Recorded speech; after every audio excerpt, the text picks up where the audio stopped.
All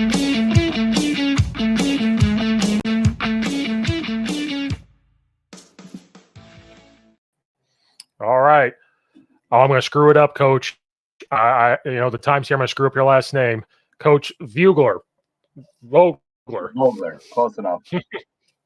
I panicked. Offense coordinator at University of Minnesota Duluth. Coach, thanks for being here. Sorry about your last name.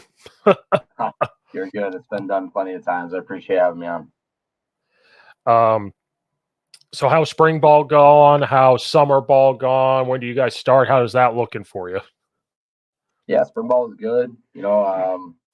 It's fun this year. We got to actually play somebody at the end of it, which is fun. We played Bemidji State, which is a good, obviously a great team. They've been in the playoffs the last few years. It was a fun time. Good end of spring, and then guys went home for a month, and now we got about I'd say 95% of our roster back here in the summer.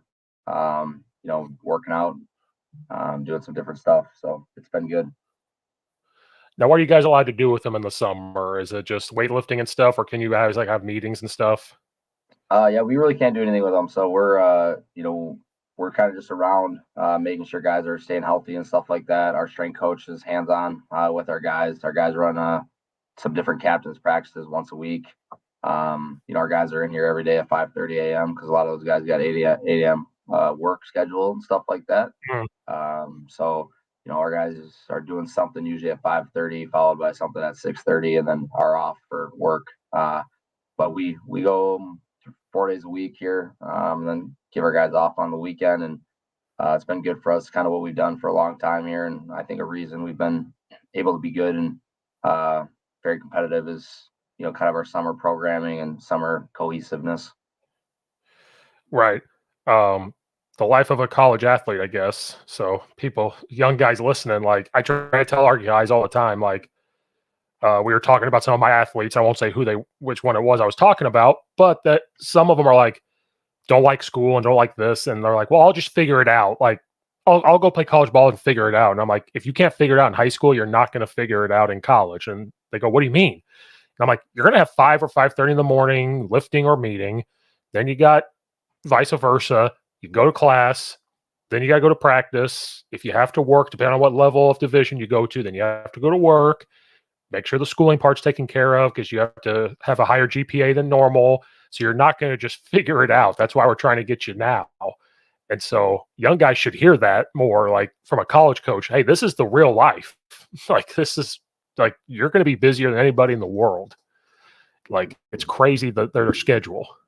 Yeah, it's I can't speak for everybody, but for us, it's kind of pretty typical that our GPA in fall will be better than our GPA in spring, which everyone thinks is backwards. But our guys have to be so schedule oriented and be on top of their stuff because there's not as many hours in the day in the fall for you to get stuff done and be on top of it as there is in the spring. But we're busy. We still get our guys still have a little bit of freedom, obviously, but in season's a different kind of grind. But right now, summer in Duluth, our guys are working out for 2.5 hours and then are off to work and free till the next day. And because at Division II, you guys don't have full scholarships, right? So they have to work to try to make some of that up. Correct. Yeah. I mean, we don't really have anybody on full ride here at D2, especially when you include housing and food and stuff. So, all of our guys are on partials.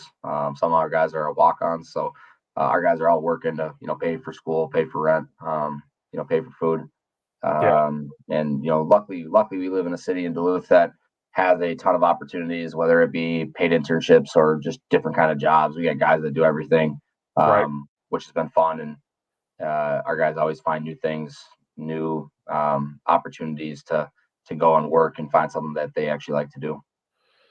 And I love how you talk about walk-ons because I think walk-ons are a big part of football. And I'm so worried about the Power Fives walk-ons with their media paying stuff. I'm like, but that opens the door up for more Division II and FCS because if they can't walk on there and do that, it opens up the door for you guys to kind of swoop in a little bit there. Yeah, we've had great success with walk-ons, long history for us. Obviously, there's some schools that you hear about a lot more. I mean, you just hear about the stories from the Wisconsin Badgers, obviously, and their walk-on success, and they have a walk-on wall and everything like that. And you know, I don't know if we're to that level, but you know, we've had guys that have panned out really, really successfully, whether they be a walk-on or a low scholarship guy, and all of a sudden, you know, they're in there competing and beating out guys that maybe you put on a little more money. And kind of just shows that, you know, you can evaluate guys, but everyone just, you never know what you're really going to get until they're here. And some guys pan out differently, work harder differently, you know, do different things. So it's kind of just an opportunity that you roll with. And luckily, you know, luckily for us, you know, Duluth's a really good academic school. It's a great city. It's close enough to a lot of places that have good football. So, you know, a lot of high school kids are excited about UMD, and we're able to get, you know, a few walk-ons every year that are probably maybe scholarship players at other institutions at the D2 level. Right. So how long have you been there? What's the coaching course to get into college ball and end up there at Minnesota Duluth? Yeah, so I went to UMD as a player. Played here from 09 to 12. Knew I wanted to be a college coach probably about my sophomore year of college. You know, I went into criminology and psychology because it's the shortest major and minor, and I knew you didn't really need a coaching degree to coach, so Right. went that route, got that done. Played overseas for a little bit, and Oh, then went to Western Illinois for a yep. very short time, and then was at UW Stout for 5 years, and then got hired back in 2019, back to UMD. So I've been at UMD for going on 6 years now. Okay. Yeah, you're my age then. You look way younger. I was like, this guy's got to be like 25. He's got to Yeah, be like, I'm 33, I think. Yeah, I yep. think I'm 33. You lose track. Oh yeah. When birthdays come now, I'm just like, yeah. I'm getting old. After Yeah. 25, you're like, eh. No, I was like, this guy's got to be super young. This is awesome. He's like a 25-year-old Division II offense coordinator. No, I'm not Oh, aging well. Is what I'm getting from yeah. this. I'm not aging too well. Um, oh, Western Illinois. Yeah, I know. I have my Eastern thing behind me because I went to Eastern. Yeah. So, like, Yeah. if I ever talk to a Western Illinois coach, they're like, "You got to take that off the wall. You got to I take that." wasn't there. I wasn't there long enough to dig my roots, and I was there for about 3 months, and then I kind of got emergency hired at UW Stout. So I was just GAing, but I Hmm. learned a lot in 3 months. Worked with a great staff, a lot of coaches that are super high up now. Had a lot of fun there. We had a good time, golfed a lot, did a lot of football, learned a lot. So Yeah. it was a fun 3 month summer experiment basically, and then kind of got me a little ready for the real world and a full time job. Just was a little more expedited than I think originally planned. So, but it was a great experience for me. I was going to say sometimes it's right place, right time. Because I ask college coaches because like we're dealing with it right now at the high school level. It's tough to find coaches, and so I always ask people like, is it hard to find GAs because they don't want to take 10 years at GA and find a job? And I don't know if you guys see that, but I know I'm seeing like high school. It's hard to find coaches. You talk to certain people, it might take longer to find a GA because of that type of route they have to take, or they just don't want to go to school again. They're like, I don't want to go to school. I don't want to get a master's, and I just Yeah, want to coach right away. yeah, we've had every year's different. You know, we don't have GAs per se, but we have interns, which is kind of that role. But you don't have to go to school, which helps a little bit. But you're also not hooked into 2 year contract kind of then. So it's kind of there's pros and cons to it, but it's definitely a little difficult. We still have guys that are very interested in getting into the coaching world and coaching realm, but you know, everyone's different. Some people don't want to make, you know, a little to no money to come try to Yeah, get your foot in the door, and some people are all about it. So it's fun, and you know, our best interns have been guys that are all about it and want to just do football, and usually those are the ones that have a full-time job in here, you know. So it's yeah, been a good avenue, good path for us, is being able to get guys good coaches for a year and then send them off into the full-time world. yeah. I've been asked a couple of times for GA spots from people that I know, and I'm like, if I was younger, like I'm 33, that'd be really hard to go Yeah, walk in and be like, here's $600 a month, but you can live in a dorm again. And fun, I'm like, if I was 24, maybe, but maybe. like now I'm married and I'm 33, and I'm like, nah, like Yeah, not not for me. my football stipend is more than what you guys will give me for the full year. So I'm like, Yeah. Yeah, that's fair. And yeah, I would, yeah, there's a time and a place for the GA ship and the intern life, and I don't know if 33 years old is it. no, no. Now, if I got divorced and all that stuff, knock on wood, maybe you revisit that moment. And you're like, well, maybe, but I tell some like I'm friends with Nick Davis. He's the head coach at Ottawa. We're decent friends, and he'll always ask me just, hey, I got a GA spot open. I know you're gonna say no, and I'm like, yeah, no, but I'm like, hey, I coach 3 sports at a high school level. All 3 of those stipends combined is quadruple what you would pay me to Yeah, to to live in a dorm and eat that I'm food past, again. I'm past the dorm life. Giving up on that. No, I'm done. Yeah, no, no, no, no, no. Um, so you went back to your alma mater. Um, is that kind of the thought process of that's where you wanted to end up, or is it just a luck of the draw there? A little bit of everything. I loved my experience as a player at Duluth. My offense coordinator, Kurt Weezy, who's now the head coach at Duluth. So I had a good relationship with him. But I was young. I became an offense coordinator at UW Stout at I think 25 years old, Mm, 24 years old. So I was still learning a lot on the go. So my wife now is from here. She's my mm, girlfriend at the time. So I think at the end of the day, her and I both wanted to get back to Duluth. I think an offense coordinator job at Duluth was from Stout my goal. mhm. Is to get back to the Division II level and to get back at a place that I really, really do love.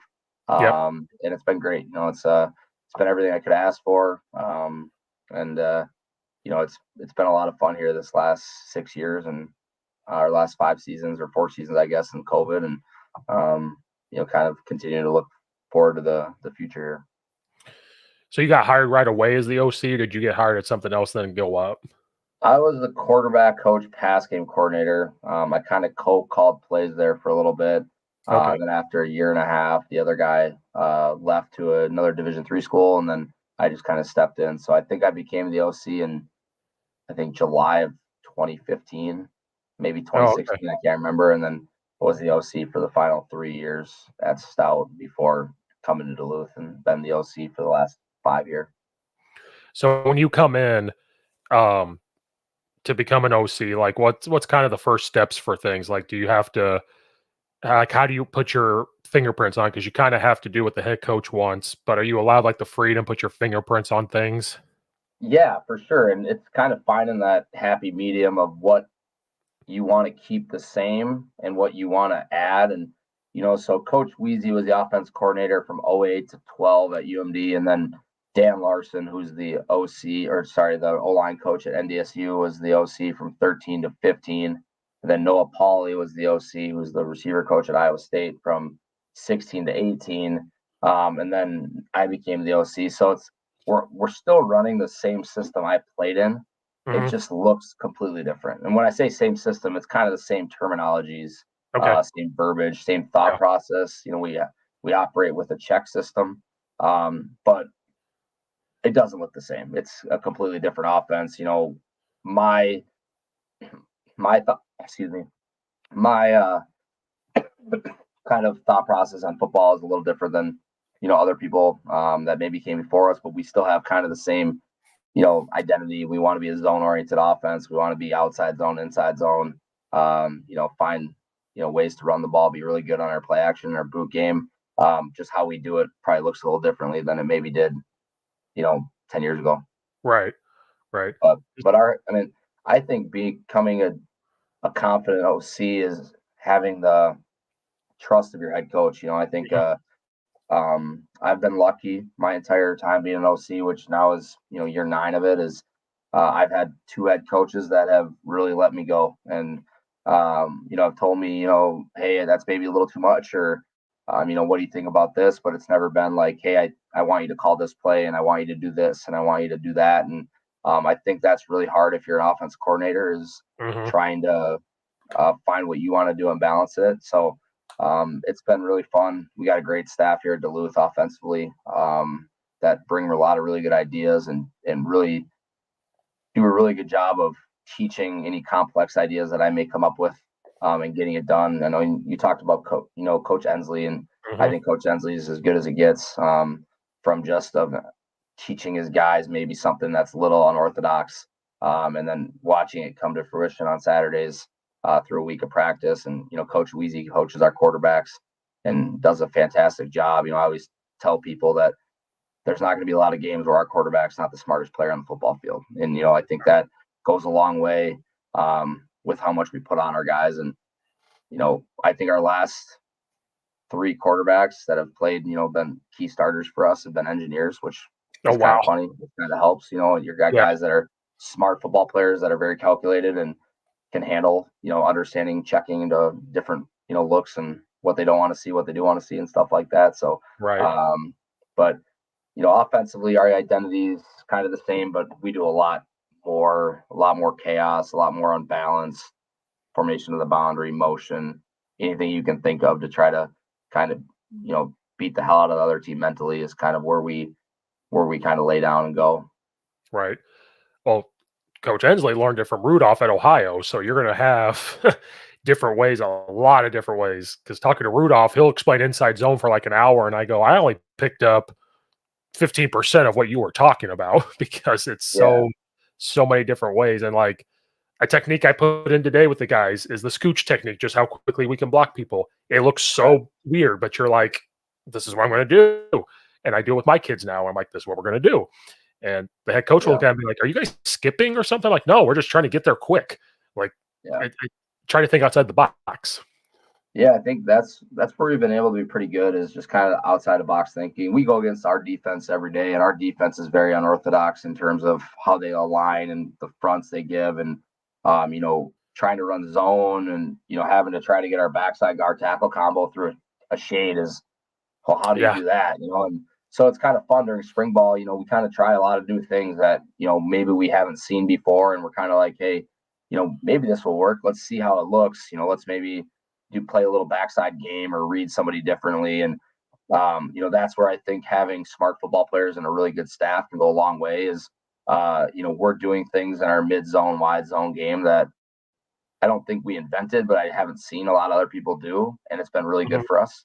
Um, Yeah. and I think a lot of that is just kind of Coach Ensley being able to get our offensive linemen to really believe in it, and be able to make the correct calls off the backside of things to do the right thing, and then having our combos going and matching that to the front side and stuff. And our wide zones kind of became our baby, and we've Mhm. evolved it so much that it's become really fun for us. But like I said, we got really good, smart football players that really believe in what we're trying to accomplish, and do a good job executing it. You sound like us because I brought inside zone over to the school, like the double team part of it, because at Lombard East we did that. And I wasn't that type of guy. I was just traditional inside zone, like you got this area, we're not double teaming, blah blah blah blah. Got to Lombard East, saw what it could do, started doing it. Last year was the first time we did wide zone. And I thought inside zone was going to be our thing. I think we called more wide zone and toss than anything else Yeah. outside of inside zone. And so, like, then today we're doing inside zone, and another coach with us is very technically sound, so he's talking outside the box with me already day one. That's fun. And I mean, and I guarantee another coach walked up, he probably thought we were arguing. Like, no, this other coach is super experienced. He used to be a head coach. He had stepped down. They came back. And I'm like, I'm going to listen to him with just outside the box thinking. And it was more about terminology. Like speaking inside zone, I said, hey, you're responsible for the plus linebacker over here because we're going to the right. So some kids, what do they do at the young age? They kind of go after the linebacker instead of worrying about the nose guard. Mhm. And he was just like, we were just talking about how to say it. Like, hey, stay heavy and then go, stay heavy. Like, don't go. And I'm like, just simple things like that, how we say things to trigger with the kids' brains. Yeah. And it's not arguing. It was just outside of the box thinking of like, try to say this, say this. And I'm the type of person that's like, hey, we'll try it. And if it doesn't work, it doesn't work. We just keep going. Yeah, for sure. And I think that's just good coaching. I think if you can be similar in how you talk to your players, I think it goes a long way. And I think Coach Ensley's done I talked about Coach Ensley a lot. He does a fantastic Oh, job it's with our great. guys. And for me, he when we hired him, you know, he asked, what do I want him to bring? And I like, hey, it's your coaching, it's your terminology. Teach me how you want it, Yeah. because I'm cool with, that I want to know, like, how do you call this? And, how do you call this? And against this shade, how do you want this? And, what are your combo calls? And, and then, you learn from that. But then, I've learned a lot of football from him, just especially in the run game, especially in the zone game, because he said, Rudolph at Ohio is so high on it, that's what he learned. And it's been really good. And it's been a lot of fun. I mean, we have a ton of fun. Our run game install is a 5-hour meeting, and our pass game install is like 35 minutes. It's just it's kind of how it goes. And I mean, anybody that's watched us play, I think probably defensive coordinators are more, going to be worried about trying to fit how we run the ball, and they're just going to kind of try to, make sure that covers up the pass game. So it's fun. We have a lot of fun with it, and we're continuing to evolve. But I do think, like you said, being on the same page with your staff of how you communicate to your players is really important. Yeah. Making sure you're not overstepping, but also communicating the exact same way. And I think that's why we got a pretty cohesive staff here at UMD, is we're kind of all on the same page and understand how we want to be, how our guys can handle communication from everybody. So, like with your run game, is it just zone, or do you guys have some gap scheme, or is it just zone and you try to tweak it and make it look different? Yeah, I mean, yeah, our defense will tell you we run 107 different run plays. For us, we probably run 10. We run a lot of zone. We run inside zone, outside zone, and then we run mid zone, which kind of morphs into wide zone depending on the look you give us. We run duo. We run pin pull. We run G, power read, and then we'll screw around with some counter stuff. We got some good athletic alignment, so we'll kind of do a little bit of flavor of the week because Coach Ensley does such a good job with our guys of getting them done.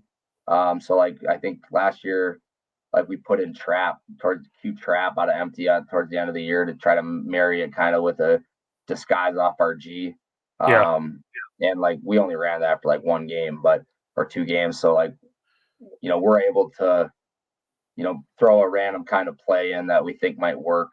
We ran crack toss towards the end of the year a little bit. So a lot of just getting our offense alignment moving. But our base stuff's all zone and duo. And now some people hate this, some people, whatever. We teach duo as kind of a part of our zone oriented offense. I know a lot of people call it no pull power and teach it as power, just for us, our players and how we point the mic and stuff like that. It just stays way more similar if we work it as a zone oriented, as almost like a backward zone rather than a no pull power.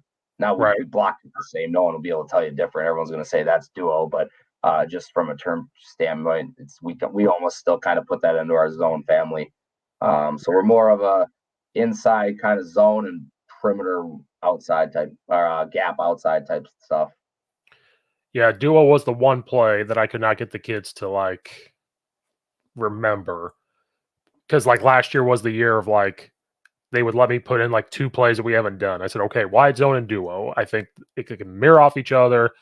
And I tried to teach it like power, but then it became, well, power, you told me not to kick out this end, and now I'm here. So then that started to happen. Then I'm like, okay, let's try to teach it like zone. Now, like inside zone right, we go here, but if we're gonna call duo right, you're blocking to the left. Like, and then it became like I could pick it up, but the kids were just having such a hard time, and I don't want it to take away from inside zone because that's who we are. Like that's the first run play. So I'm like, hey, you know what? I'm not saying they're not smart, but just some kids can't pick it up. So I was like, okay, scrap it. We won't do duo no more.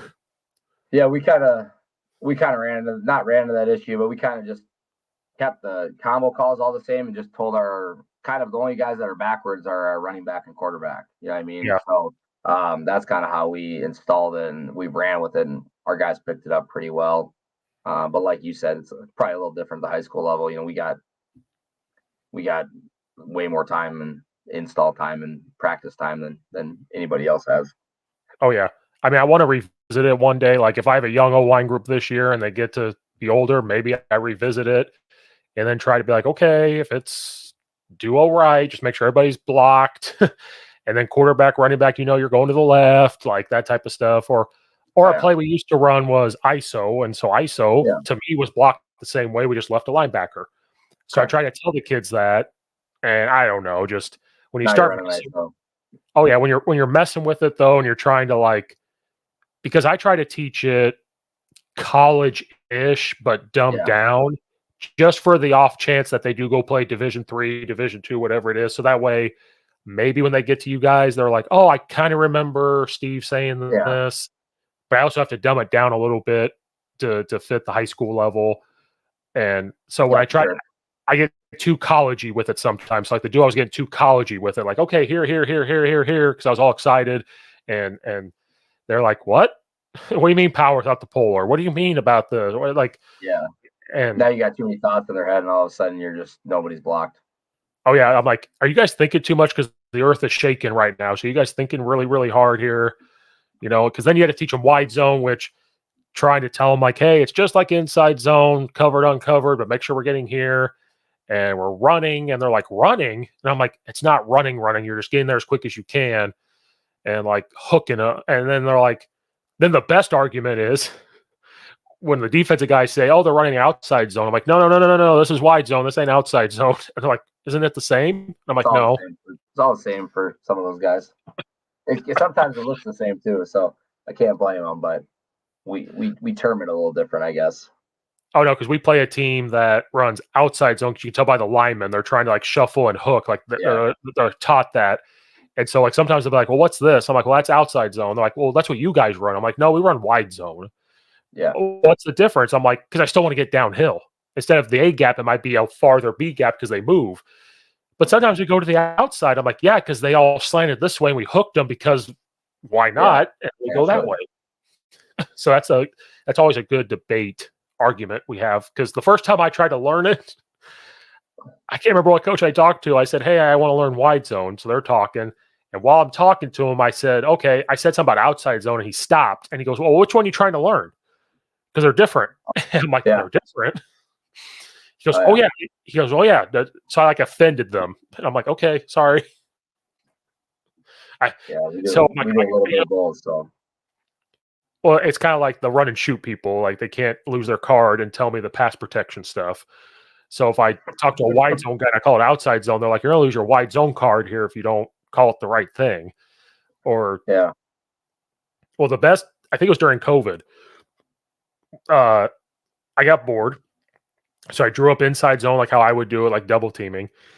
And I said, "Hey, what do you guys call this? Is this like what would you call this, duo or inside zone?" Just I was just whatever. Oh my god, the amount of comments I got on Twitter. A lot of them are like, "Well, that's inside zone," and then people are like, "Well, the way you drew up the back, it's duo," and I'm like, "And the path," and I'm like, "What?"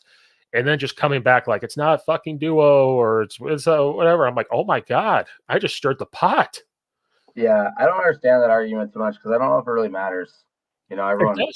everyone like wants to argue outside zone and wide zone. As long as your guys know what you're trying to accomplish, I don't think it really matters. Like I have my opinion on what duo is, and I have my opinion on what inside zone is. But then there's times we'll run inside zone, like same side, cut back inside zone, and it'll look just like duo because of how our backside guard center carried the shade to the mic. Yeah, yeah, Just I don't. People always argue that hey, that's duo. It's like I don't understand the point of arguing it. yeah. I'm No, not gonna teach. You're not gonna teach it to me. You know what I mean? So it's like I, but I do understand the same thing with outside zone and wide zone. Some people call outside zone wide zone, and I don't know. I think the football world always likes to argue about things that don't matter. well, It's like all right, cool. yeah, I mean, if you guys want to call that mid zone and we want to call it wide zone, and unless you're gonna come coach our guys, then I guess it really doesn't really matter how what we think. But it's no, kind of how it goes. I feel like I've seen that all the time, like on social media, people arguing about the rules of how you do things. It's like, well, I don't know if there's a right way to term think or teach something. I think there's a no. million different ways to get it done. So I always just think it's funny when people get into big arguments on what they think it has to be. It's the same thing with a 9 technique, right?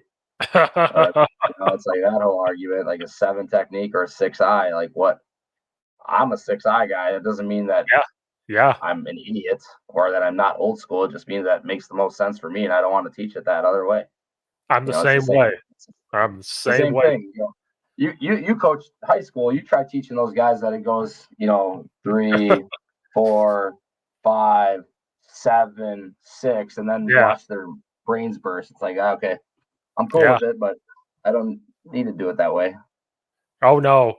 That's what I did today. We had 10 minutes and I'm like, all right, guys, you older guys know all the techniques, you younger guys, because I had freshmen in there watching because it's the first day, and you're like, okay, it goes 0, 1, 2, 3, like all that stuff. Yeah. And then we got to the 5, and they were like, well, what's next? And I was like, oh, let's go 6I, 6. Like, we're going to keep the order, whatever. Yeah. And then the older coach was like, well, I'm like, no, no, no, no, this is what we're doing. Because Yeah. one, it's easier on me because I'll forget because I'll be thinking too Yeah. quick. Two, you think this 14-year-old kid's going to, why did it jump from 7 to 6? Like, I'm Yeah. like, a coach got drunk one day years and years and years ago and just drew it up and it's stuck. Like Yeah. for some reason.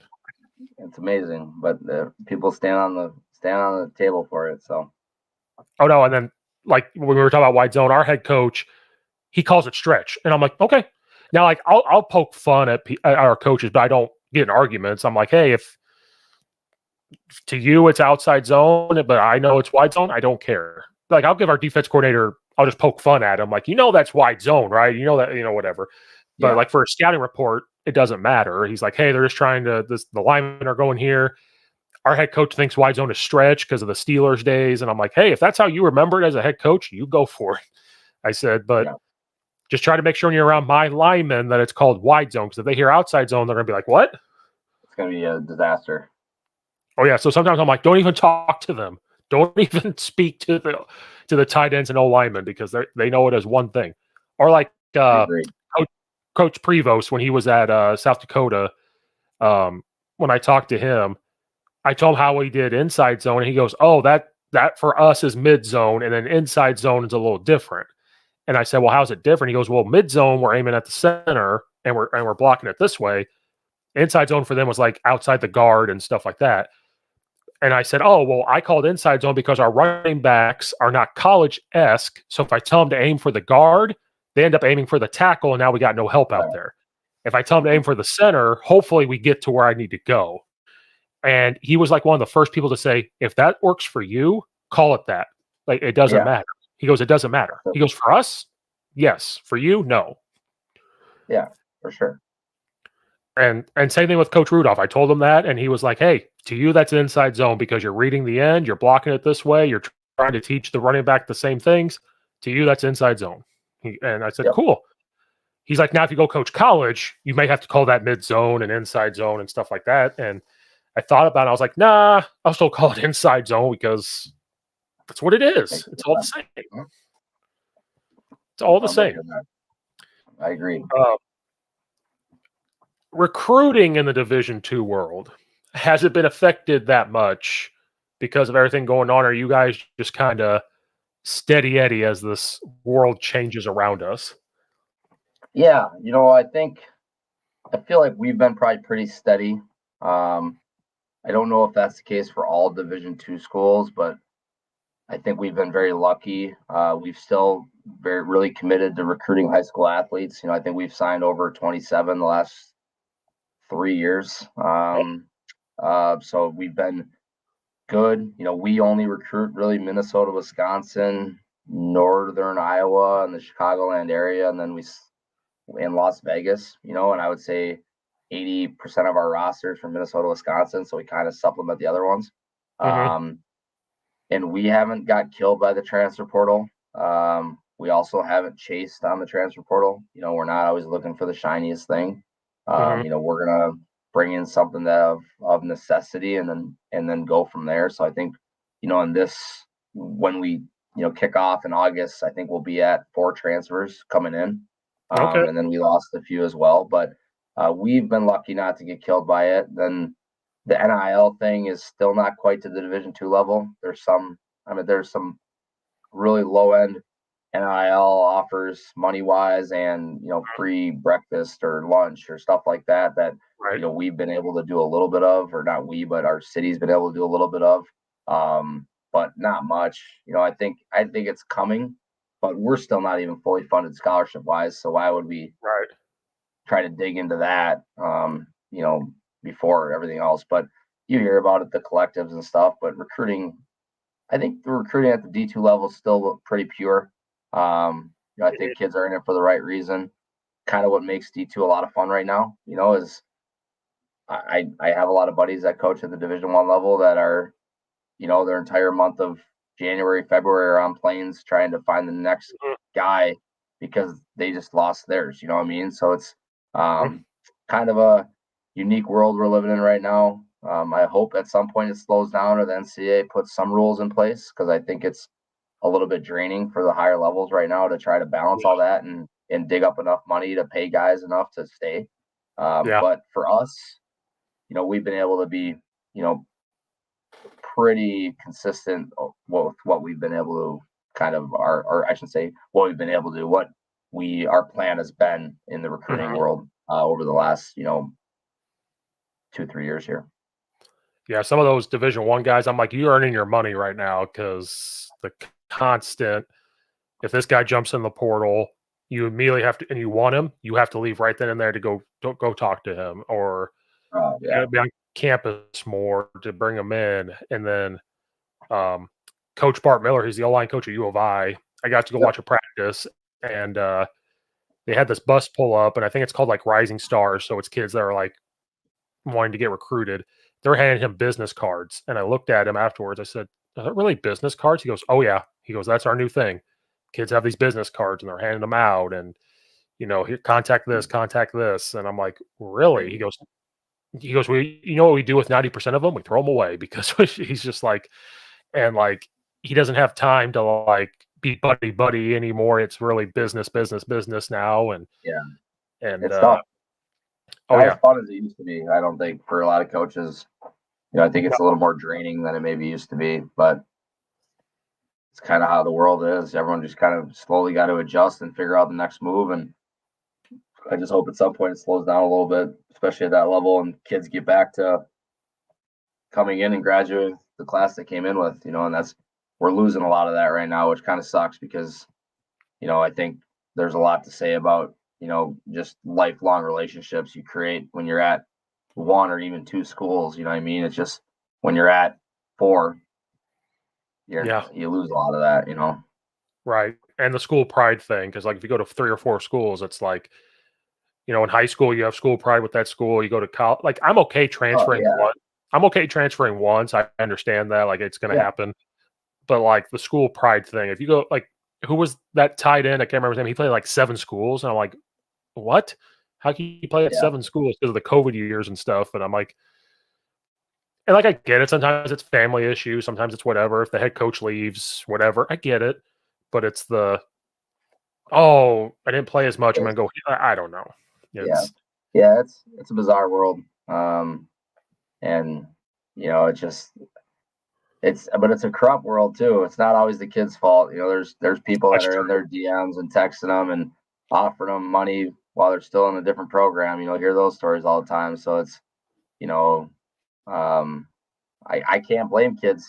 For if someone texts them and says, "Hey, we got $250,000 waiting for you if you want to come play here," and you're That's only true. on scholarship at that other school. It's like, well, there's a lot of kids that need that money in life. So Yeah, until that stops, you can't really blame all the kids. But I do hope some point it gets back to, hey, I want to be at this school. This is where I want to go, and I want to graduate, and I want to have lifelong relationships and friendships with the dudes I came in with, and right, or if hey, this wasn't for me, or a coaching change, or I'm just not loving it, I want to go try something else. Hey, do it for the right reasons, and it usually is going to work out. But I just think there's a lot of guys that are missing out a little bit because they transfer for their senior year or their mhm, COVID year, and all of a sudden, you're there for 6 months and you kind of left all the guys that you went to battle with for the previous 4 years, and right. it sucks, but it's the nature of the beast right now. Yeah, and then some of the FCS coaches, not all of them, but some, they I got told this, some of them feel like they're almost becoming like a JUCO because like if a kid 5, 6, 7 years ago probably would have normally gone Power 5, but because of the portal, they can get that kid out of high school now. Like, okay, we'll get the kid. Well, if he develops really, really good for 2 years, maybe 3 years, then he jumps up to the Power 5, right? Yep. So some of them feel like they're almost becoming like the JUCO product for the big time schools. Yeah, And definitely. I think that's a huge problem. I think the FCS and especially the low major, the mid major, the Max, the Big Sky or whatever it is, yeah, I think they're getting killed on that because yeah, they, that's what sucks is they develop an all conference player, and as a sophomore, I mean, it sounds bad, but you almost don't even want to develop an all conference player as a sophomore because he's gone. So all of a yeah, sudden you've done great things coaching that kid, developing him, and all of a sudden he's making someone else look good, and you're in the search for trying to find another guy to develop. And mhm, I think I do think at some point, if it stays this way, it will drain a little bit of the coaching world at the collegiate level because I think it is. right, I haven't had to personally deal with it, but I know buddies that have, and I yeah, think it does suck. And you know, you're into coaching. If you're into coaching for the right reasons, man, it's about developing kids and having relationships that you can carry on. And when you don't have that anymore, then it's just football. And as fun as football is, and as cool as X and O's is, it's just there's other ways you can enjoy football than coaching if once you take the relationships out of it. yeah. And that's why I think you're seeing some of those top Power 5 guys jump into the NFL because it's roster managing at the NFL and they can just do that. And they're like, okay, I'm already 100%. doing it. I'm already doing it at the Power 5 level. Or I could see them jumping down. Like, what if I go to Division 2 and just have fun again? Like Yeah, the I mean, I couldn't agree more, man. I like I love Division 2. I love Duluth. Um, and I it's great football. It's great football. Yeah, and it's probably right now probably the most pure form of college football there is at the scholarship level. We Yep. got guys that every place has the right guys and stuff like that. And there's probably some programs up there, but we're just not. I'm not showing up every day worried sick if I'm going to lose a guy to the transfer portal today. You know what I mean? And Right. I think that goes a long ways um, in towards happiness coaching college football, and it's probably a reason why I haven't been super eager to try to leave Duluth. Is I don't know, the change is so much different and drastic than it maybe used to be. Right. I got a great situation here. I got a great program, great guys, great staff, and great head coach to work for in a great city. And it's like, what's next? What's waiting for you at the next level?